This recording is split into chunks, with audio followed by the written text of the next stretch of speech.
Hi, welcome to Farmazan on the Road.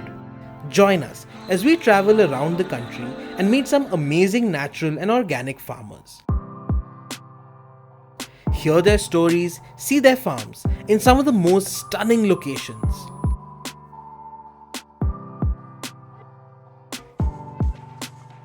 Today we're meeting the souls behind KNS Organic Farm.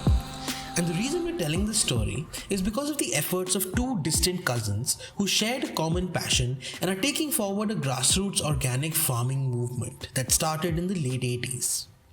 The story begins in a small village in Gadag in northern Karnataka. ನಮಸ್ಕಾರ. ನಾವು ದೇವರೆಡ್ಡಿ ಅಂತೇಳಿ ನನ್ನ ಹೆಸರು. ನಾವೀಗ ಕಪ್ಪತ್ತಗಿರಿ ನಿಸರ್ಗೇಸರಿ ಫಾರ್ಮಲ್ಲಿ ಇದ್ದೇವೆ. ನಮ್ಮದು ಮೂಲತಃ ಕೃಷಿ ಕುಟುಂಬ. ನಮ್ಮ ಅಜ್ಜ ನಮ್ಮ ಅಜ್ಜಿ ಮನೆಯಲ್ಲಿ ಕೃಷಿ ಚಟುವಟಿಕೆ ಕೃಷಿ ಇದನ್ನು ನೋಡ್ತಾ ಅದು ನನಗೆ ಯಾಕೋ ಒಂದು ಅದರಿಂದ ಆಕರ್ಷಿತ ಆಗಿದ್ದೆ ನಾನು.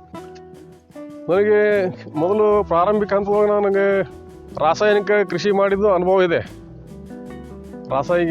ಅವಾಗಿಂದ ಏನೇನು ಸಮಸ್ಯೆಗಳಿದ್ವು, ಅವಾಗ ಎಷ್ಟು ಖರ್ಚು ಮಾಡ್ತಿದ್ವಿ, ಅವಾಗ ಎಷ್ಟು ರಿಟರ್ನ್ ಬರ್ತಿತ್ತು. ನಮ್ಮ ಕೃಷಿ ಅಂದರೆ ನಮ್ಮ ಏನು ಆದಾಯ ಬಂದಿದೆ, ಏನು ಖರ್ಚು ಮಾಡಿದ್ದೀವಿ, ಅದನ್ನು ನಮಗೆ ಉಳಿದ ಆದಾಯನೇ ನಾವು ಅದನ್ನು ತಿಳ್ಕೊಬೇಕಾಗತ್ತೆ. ಕ್ಷೇತ್ರದೊಳಗೆ ಈ 46 ಎಕರೆ ಒಳಗೆ ಒಂದು 24 ಎಕರೆ ಮಾವು ಒಳಗೆ ಅದರೊಳಗೆ ಒಂದು 10 ಮಾವು ಅಲ್ಲದೆ ನಾವು ಎಲ್ಲ ಈ ಸಮಗ್ರ ಕೃಷಿ ಅಂತಲೇ ಹೇಳ್ತೀವಿ. ಆ ನಿಟ್ಟಿನೊಳಗೆ ಎಲ್ಲ ಜಾತಿ ಹಣ್ಣುಗಳನ್ನು ಎಲ್ಲ ಸ್ವಲ್ಪ ಹೆಚ್ಚಿನ ಪ್ರಮಾಣ ಮಾವು ಇದೆ. ಅದ್ರ ಜೊತೆಗೆ ಕೆಲವು ನಾವು ಗೋಡಂಬಿ ಹಚ್ಚಿದ್ದೀವಿ ಇತ್ತೀಚೆಗೆ. ಸೀತಾಫಲ ಇದೆ, ಆಮೇಲೆ ಚಿಕ್ಕು ಇದೆ, ಆಮೇಲೆ ಮೋಸಂಬಿ ಇದಾವೆ, ಮತ್ತು ಎಲ್ಲ ಹಣ್ಣುಗಳು, ಈಗ ನೇರಳೆ ಹಣ್ಣು, ಹಲಸಿನ ಹಣ್ಣು, ಪೇರು ಮತ್ತು ಇನ್ನಿತರ ಎಲ್ಲ ನಮಗೆ ನಮ್ಮಲ್ಲಿ ಬೆಳೀತಕ್ಕಂಥ ಎಲ್ಲ ಹಣ್ಣುಗಳಿಂದ ನಾನು ಹಚ್ಚಿದ್ದೇನೆ. ಹಣ್ಣು ಮತ್ತು ತರಕಾರಿ ಬೆಳೀತಾ ಇದ್ದೀವಿ. ಹಣ್ಣು ಮತ್ತು ತರಕಾರಿ, ಅದ್ರ ಜೊತೆಗೆ ಸಿರಿಧಾನ್ಯಗಳು, ಬೇಳೆಕಾಳುಗಳು, ಪ್ರತಿಯೊಂದು. ಮತ್ತು ದಾಳಿಂಬೆಯಲ್ಲಿ ನಾವು ಅದನ್ನು ದಾಳಿಂಬೆ ಸಸಿ ಸಹಿತ ನಾವು ತಯಾರು ಮಾಡ್ತೇವೆ. When Devareddy started this farm, it was a very different atmosphere in the agricultural world. The Green Revolution was in full swing, and a generation of farmers had learned the ways of what was touted to be the future of farming. Chemical fertilizers and pesticides, combined with the genetically modified seeds, was supposed to make harvest plentiful and predictable. But at the same time, discontentment was beginning to spread among the farmers about the efficacy of these methods. Slowly ಅದ್ರ ಬಗ್ಗೆ ಅದು ಇದು ಗೊತ್ತಾಗ್ತಾ ಇತ್ತು. ಇನ್ನು ಪೂರ್ತಿ ಜನರಿಗೆ ಎಲ್ಲರಿಗೂ ಗೊತ್ತಾಗಿದ್ದಿಲ್ಲ ಆರ್ಗ್ಯಾನಿಕ್ ಕೆಮಿಕಲ್ ಫಾರ್ಮಿಂಗದ್ದು ಇಂಪ್ಯಾಕ್ಟ್ ಏನು, ಬ್ಯಾಡ್ ಇಂಪ್ಯಾಕ್ಟ್ಸ್ ಏನು ಅಂತ ಅವಾಗ ಜಸ್ಟ್ ಗೊತ್ತಾಗ್ತಾ ಇತ್ತು. ಈ ರಾಸಾಯನಿಕ ಕೃಷಿ ಮಾಡ್ತಾ ಭೂಮಿಯನ್ನು ನಿರ್ಜೀವಗೊಳಿಸಿಬಿಟ್ಟಿದ್ದೇವೆ. ಭೂಮಿ ಅಂದರೆ ನಮಗೆ ಒಂದು ಸ್ವಲ್ಪ ಇಷ್ಟೇ ಒಂದು ಗ್ರಾಮ್ ಒಂದು ತೊಗೊಂಡದ್ರೊಳಗೆ ಕೋಟ್ಯಾಂತರ ಇವು ಇರ್ತಾವೆ, ಸೂಕ್ಷ್ಮಾಣು ಜೀವಿಗಳು ಇರ್ತಾವೆ. ಇದು ಮಣ್ಣು ಅಷ್ಟೊಂದು ಜೀವಂತ ಇರ್ತದೆ ಮಣ್ಣು. Deteriorating soil and rising pest attacks on crops was what was inflicting massive debt on farmers. This was due to the high cost of farm inputs. What happens, we feel like trapped with these chemical companies, the pesticides selling companies, weedicide selling companies. We are spending so many money over that. These methods raised the stakes in the gamble of crop cultivation. A good output meant high yield and returns, but a lost crop left farmers debt-ridden. This is when a group of visionary farmers started to shun the resource-intensive methods of farming and instead switch back to traditional agricultural methods. ನೈಸರ್ಗಿಕ ಕೃಷಿ ನನಗೆ ಫುಕುವೋಕಾ ಅವ್ರದ್ದು ಒಂದು ಲೇಖನವನ್ನು ಓದಿದೆ ನಾನು. Japan ಕೃಷಿಕ ಫುಕುವೋಕಾ ಮತ್ತು ನಾರಾಯಣ ರೆಡ್ಡಿ ಅಂತೇಳಿ ನೈಸರ್ಗಿಕ ಕೃಷಿಕರು ನಮ್ಮ ಇಲ್ಲಿ ಬೆಂಗಳೂರಿನ ಹತ್ರ ಇದ್ದು ಅವ್ರದ್ದು ಕೆಲವೊಂದಷ್ಟು ಲೇಖನ ಓದಿದೆ. ಓಕೆ, ನಮಗೆ ಇನ್ನೊಂದು ನಾವು ಮಾಡೋದು ನೈಸರ್ಗಿಕ ಕೃಷಿ ಒಳಗೆ ಅಂದರೆ ನಮಗೆ ಗೋ ಆಧಾರಿತ ಕೃಷಿ ಅಂತಲೇ ಹೇಳ್ಬೋದು. ನಾವು ನಮ್ಮ ಹತ್ರ ಈಗ ಸದ್ಯಕ್ಕೆ 45 ನಾಟಿ ಹಸುಗಳಿದ್ದಾವೆ. 45 ಹಸಿ, ಒಂದು ಎಕರೆಗೆ ಒಂದು ಹಸು. ಇನ್ನು ಒಂದು ಇದ್ರ ಮೇಲೆ ನಾನು ಅದನ್ನು 45 ಹಸುಗಳನ್ನು ನಾವಿಲ್ಲಿ ಪಾಲನೆ ಮಾಡ್ತಾಯಿದ್ದೀವಿ. ಅದು ಕೇವಲ ಬರೀ ಒಂದು ಗೋಮೂತ್ರ ಮತ್ತು ಸಗಣಿ ಗೋಮೂತ್ರ ಸಲುವಾಗಿ. ಅದರಿಂದ ನಾವು ಜೀವಾಮೃತ ಮಾಡ್ತೇವೆ, ಬೀಜಾಮೃತ ಮಾಡ್ತೀವಿ, ಮತ್ತು ಕಾಂಪೋಸ್ಟು ಎರೆಹುಳು ಗೊಬ್ಬರ ಮಾಡ್ತೀವಿ. With people like Narayan Reddy and Subhash Palekar spearheading the movement in the state, a group of farmers in Gadag came together and called themselves Dharitri. ಆ ಟೈಮ್ ಒಳಗೆ ಒಂದು ಮೂಮೆಂಟ್ ಸ್ಟಾರ್ಟ್ ಮಾಡಿದ್ವಿ. ಇವನ್ ಹೆಚ್ಚು ಕಡಿಮೆ Gadag is the one of the ಇದು early we started that movement in the through ಅವ್ರ Gadag Dharitri organisation. Just ಒಂದು like minded peoples group for interested in organic farming. ನಮ್ಮ ಒಂದು ಕಾಲಲ್ಲಿ ನಮ್ಮ ಗದಗ ಒಳಗೆ ಒಂದೊಂದು ವರ್ಕ್ಶಾಪ್ಸ್ ಮಾಡ್ತಿದ್ವಿ ಬೇರೆ ಬೇರೆ ಎಕ್ಸ್ಪರ್ಟ್ಸನ್ನ ಇದ್ರ ಬಗ್ಗೆ ಹೆಚ್ಚಿನ ಮಾಹಿತಿ ಇದ್ದವ್ರಿಗೆ ಅಥವಾ ಹೆಚ್ಚಿನ ಎಕ್ಸ್ಪೀರಿಯೆನ್ಸ್ ಇದ್ದವ್ರಿಗೆ ಅಂಥವ್ರಿಗೆಲ್ಲ ಕರೆದು ಮತ್ತು ನಮ್ಗೆ ಕೆಲವೊಂದಿಷ್ಟು ರೈತರ ಯಾರಿಗೆ ಆಸಕ್ತಿ ಇದೆ ಎಲ್ಲ ರೈತರಿಗೂ ಮಾಹಿತಿ ಕೊಡ್ತಿದ್ವಿ. ಆಸಕ್ತಿ ಇದ್ದವರೆಲ್ಲ ಬರ್ತಿದ್ರು. ರಾಸಾಯನಿಕ ಮುಕ್ತ ಕೃಷಿ ಮಾಡ್ಬೇಕನ್ನೋ ಇದಕ್ಕೆ ಇಂಥ ಕಾರ್ಯಕ್ರಮವನ್ನು ಮಾಡ್ತಿದ್ವಿ. ಆವಾಗ ಒಬ್ಬೊಬ್ಬರು ಬೇರೆ ಬೇರೆ ಒಬ್ಬೊಬ್ಬರು ಒಬ್ಬೊಬ್ಬರು ರೈತರ ತೋಟದೊಳಗೇ ಪ್ರಾತ್ಯಕ್ಷಿಕೆಗಳನ್ನು ಮಾಡ್ತಿದ್ವಿ. ಜೀವಾಮೃತ ಮಾಡೋದು, ಕಾಂಪೋಸ್ಟ್ ಹೆಂಗೆ ಮಾಡಬೇಕು, ಆಮೇಲೆ ಎರೆಹುಳದ ಗೊಬ್ಬರ ಹೆಂಗೆ ಮಾಡಬೇಕು, ಅದರದ್ದು ಪರಿಣಾಮ ಏನಾಗಿದೆ, ಇದನ್ನೆಲ್ಲ ಒಂದು ಪ್ರಾತ್ಯಕ್ಷಿಕೆ ಮೂಲಕ ಬೇರೆ ಬೇರೆ ತೋಟದಲ್ಲಿ ನಾವೆಲ್ಲ ಮಾಡ್ತಿದ್ವಿ. ನಮ್ಮ ಧರಿತ್ರಿಯಿಂದ ಮೊದಲು ನಾವೊಂದು 50 ಜನರಿಗೆ ನಾವು ಸಂಪೂರ್ಣವಾಗಿ ಅದ್ರದ್ದು ಸಾವಯವ ಇದಕ್ಕೆ ಮಾಡ್ಬೇಕನ್ನೋ ಒಂದು ಗುರಿಯಿಂದ ಸ್ಟಾರ್ಟ್ ಮಾಡಿದ್ವಿ. ಮೊದಲು ಆಸಕ್ತಿ ಇದ್ದವರು ಬರ್ತಿದ್ರು. ಅವ್ರಿಗೆ ಏನೇನು ಮಾಹಿತಿ ಬೇಕು ಎಲ್ಲ ಮಾಹಿತಿಯನ್ನು ನಾವು ನಮ್ಮ ಇದ್ರ ಥ್ರೂ ಪ್ರೊವೈಡ್ ಮಾಡ್ತಿದ್ವಿ, ಅವ್ರಿಗೆ ದೊರಕಿಸಿ ಕೊಡ್ತಿದ್ವಿ. ಮತ್ತು ಬೇರೆ ಬೇರೆ ಕಡೆಯಿಂದ ಏನೇನು ಮಾಹಿತಿ ಸಿಗುತ್ತೆ ಅದನ್ನು ಮಾಡ್ಲಿಕ್ಕೆ ಕೊಡ್ತಿದ್ವಿ ಮತ್ತು ಪ್ರಾತ್ಯಕ್ಷಿಕೆಗಳನ್ನ ಏರ್ಪಡಿಸ್ತಿದ್ವಿ. ಮುಂದೆ ಸಾವಯವ ಕೃಷಿ ಮಿಷನ್ ಅಂತ ಸರ್ಕಾರದಿಂದ ಒಂದು ಯೋಜನೆ ಬಂತು. ಇದನ್ನು ಸಾವಯವ ಕೃಷಿಗೆ ಹೆಚ್ಚಿಗೆ ರೈತರಿಗೆ ಇದರಿಂದ ಇದಾಗಬೇಕು, ಅನುಕೂಲ ಆಗ್ಬೇಕು ಅನ್ನೋ ಉದ್ದೇಶದಿಂದ ಸಾವಯವ ಕೃಷಿ ಮಿಷನ್ ಅಂತ ಸ್ಥಾಪನೆ ಮಾಡಿದರು. ಸಾವಯವ ಕೃಷಿ ಮಿಷನ್ ಸ್ಥಾಪನೆ ಆದಮೇಲೆ ಪ್ರತಿ ತಾಲೂಕಿನಿಂದ 300 ಜನ ರೈತರಿಗೆ ನಾವು ಮೊದಲು ಆಯ್ಕೆ ಮಾಡ್ಕೊಂಡ್ವಿ. ಯಾರನ್ನು ನಾವು ಬದಲಾವಣೆ ಮಾಡೋಕ್ಕೆ ಸಾಧ್ಯ ಇದೆ ಇದು ಮಾಡಲಿಕ್ಕೆ ಅಂತ. ಒಂದೊಂದು ಊರಿಗೆ ಒಬ್ಬೊಬ್ಬರು ಮಾಡೆಲ್ ರೈತರಿದ್ದರೆ ಅವ್ರನ್ನ ನೋಡಿ ಮತ್ತೆ ಇನ್ನೊಬ್ಬರು ಅದನ್ನೇ ಅನುಕರಣೆ ಮಾಡ್ತಾರೆ. ಈ ಪ್ರದೇಶದೊಳಗೆ ನಾವು ಆಲ್ರೆಡಿ ಒಂದು ಸಾವಯವ ರೈತರ ಒಂದು ಗುಂಪು ತಯಾರಾಗಿದೆ. ನಾವೊಂದು ಫಾರ್ಮರ್ಸ್ ಪ್ರೊಡ್ಯೂಸರ್ ಕಂಪ್ನಿನೂ ಮಾಡಲಿಕ್ಕೆ ನಾವೊಂದೆಲ್ಲ ಒಂದು ಇದನ್ನು ಹಾಕಿದ್ದೇವೆ.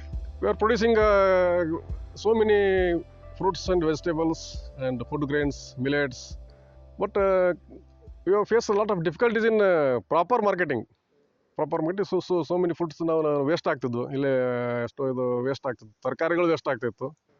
This is where the story of his distant cousin comes into the picture.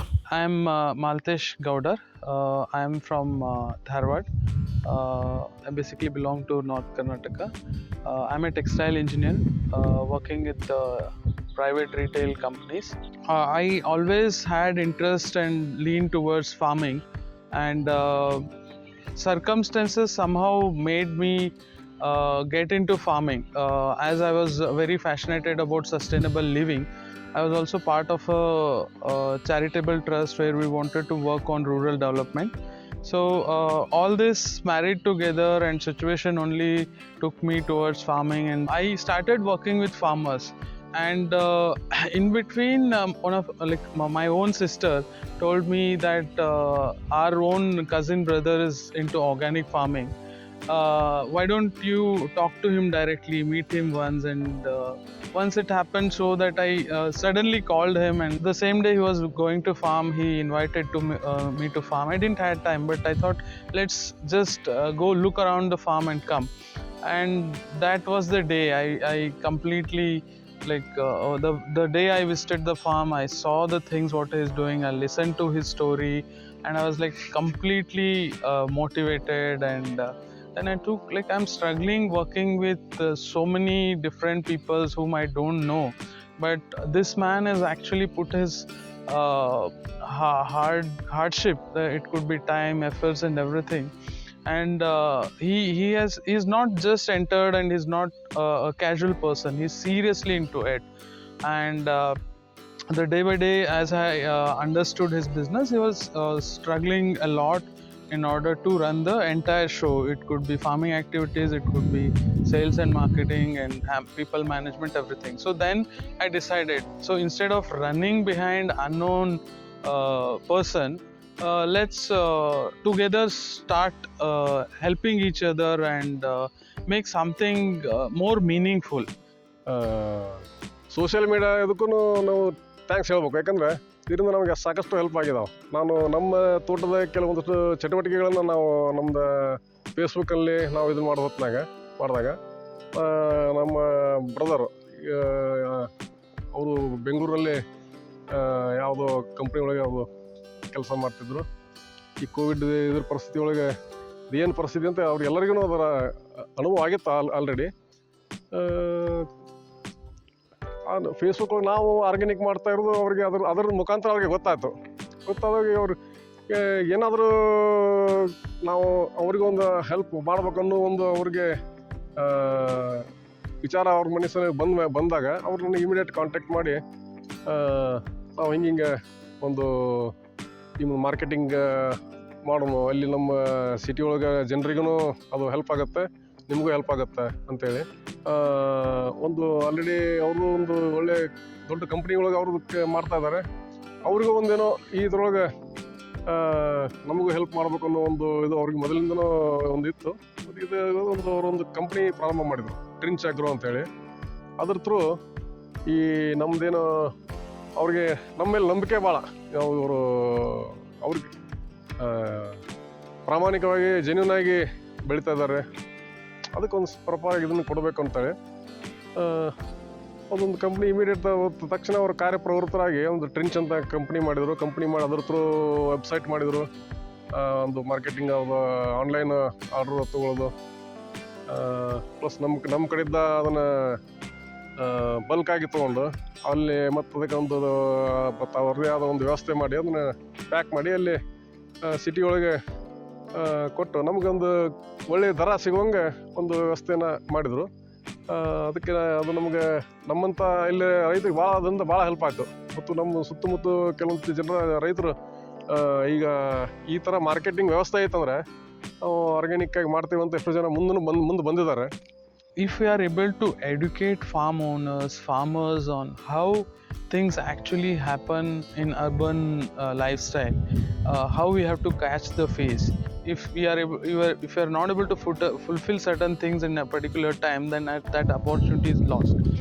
If you are able to educate that and bring in systems, there are a lot of things. How you manage the laborers, how you manage the farm work, how you manage the farm operations, how you manage the farm sales and marketing, and how you manage based on the climatical or water condition or soil condition, how we can plan your crops better.